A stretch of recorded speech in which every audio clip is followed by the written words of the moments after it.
monitoring data that I need as a teacher. And I should be monitoring, as we'll be discussing, term by term, how the children's knowledge is changing, particularly since we're targeting literacy, their literacy knowledge.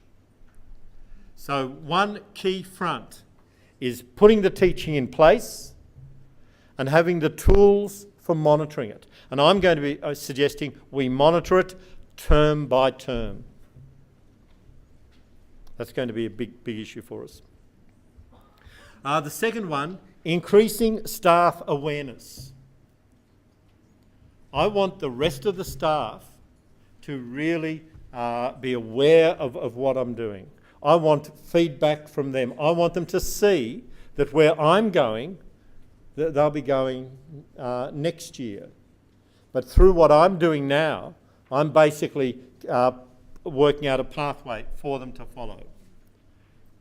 I want them to know what the high reliability teaching strategies actually look like. In my teaching, what do they look like? I want them to know that these things can actually deal with learning problems in my classes and low engagement. I want them to know that little Billy, who really mucks up in some classes, when he's able to tell me what he already knows, when I get him to imagine aspects of the topic and talk about them before he begins to listen or read, he learns better. So he is more likely to be engaged 5 minutes down the line if I do those things. Now, in a secondary context, the child is causing problems for other teachers. But with me, he is starting to learn. And in a primary context, this is exactly the situation where, if you modify how you have children use their knowledge, they're more likely to be engaged. But I want my colleagues to be aware of that. It might be that other teachers are invited over the next few months to come into the classrooms and see them operating. They're welcome to come and see how particular topics are being analysed. And also letting the staff know about obstacles, barriers that have arisen and how you've dealt with them or how you're going to unpack them. So I'm wanting to share my work in the high reliability strategies with my colleagues. Now, schools are going to do that in different ways. As we've said, they're different contexts. And I've described this as a one-way thing where, for me doing it, I'm putting it out there. I would hope desperately that it wasn't one way. I'd hope that it was two-way.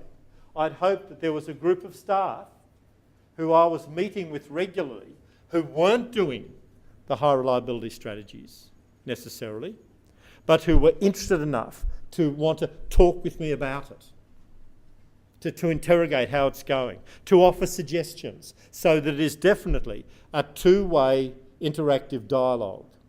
Now, I can't force other people to talk with me, but I can hope and be really prepared to bring them on board, so that by the end of this session, the staff are more ready to adopt them.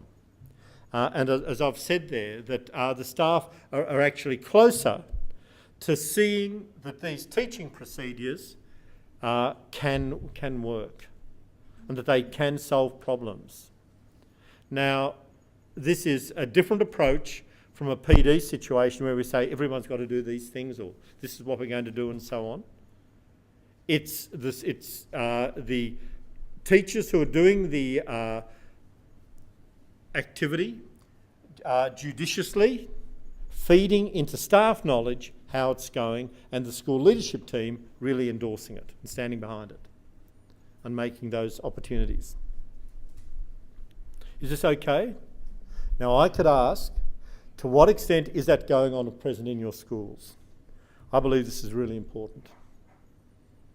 And so we really need to start to... I would, though, during today, like to spend some time just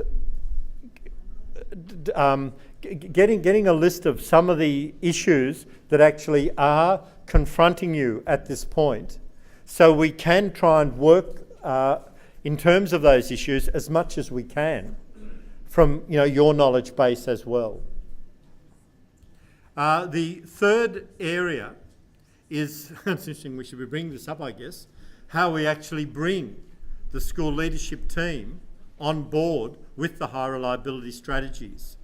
And what I'm suggesting here is that there are a number of key things that really need to be done for your situation to change, or for the school leadership team to really come on board with this. I'm wanting to, the image I have of a school leadership team that really is fostering the high reliability strategies is where the leadership actually talks regularly with you as one of the leaders of learning in this area, where the school leadership team wants to know how you're going, wants to spend time in your class learning more about literacy. They're saying, how can we, within the very limited resources we have, how can we resource your work better? They really want to have dialogue. They want to learn more about literacy. They want to know what were some of the obstacles so we can get rid of them. They want to know how the children are actually engaging with the ideas. And they're wanting to spend time in staff meetings talking about the literacy more than where to locate the rubbish bins or things like that. So there really is this focus on the priority of the students learning literacy in the school situation. Now, this is new territory for a lot of school leaders. They haven't been asked to be leaders of pedagogic change before. They might have, and they are usually tremendous managers. They really know how to manage and administer things well, but they may not have actually had to engage in pedagogic change, leading other people to change their practice. And you will know much more about literacy probably than your school leader. I mean, there's a whole lot of other issues on the agenda, on the plate of the school leader. So how are you going to engage with them to let them see what role they can play in this project? It's a very important consideration. And things won't change without the school leadership total endorsement. The work that I'm seeing we're doing in Bairnsdale, where we've made fantastic progress. The regional network leaders have really pushed it. All the school leadership, all the leaders in the schools, as I said, they've actually got to demonstrate the literacy teaching, and they're really being held, not being held accountable, but they're needing to show that they're expected to know something about it. And once you've got that happening, you've got a knowledge base that can then bring up other people and have constructive dialogue. And the fourth issue is actually building in the processes to support your professional learning. And we're going to unpack a whole lot of these. The goal setting, term by term, I think is critical. If we don't set goals term by term at least, then we're not going to see change.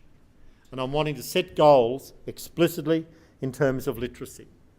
A second key aspect of the professional learning is where we have a group knowledge, where 2 or 3 teachers come together regularly to talk about what they've recently learnt, about all those aspects of literacy, and where they're going to go next. And some of you have heard me say this repeatedly.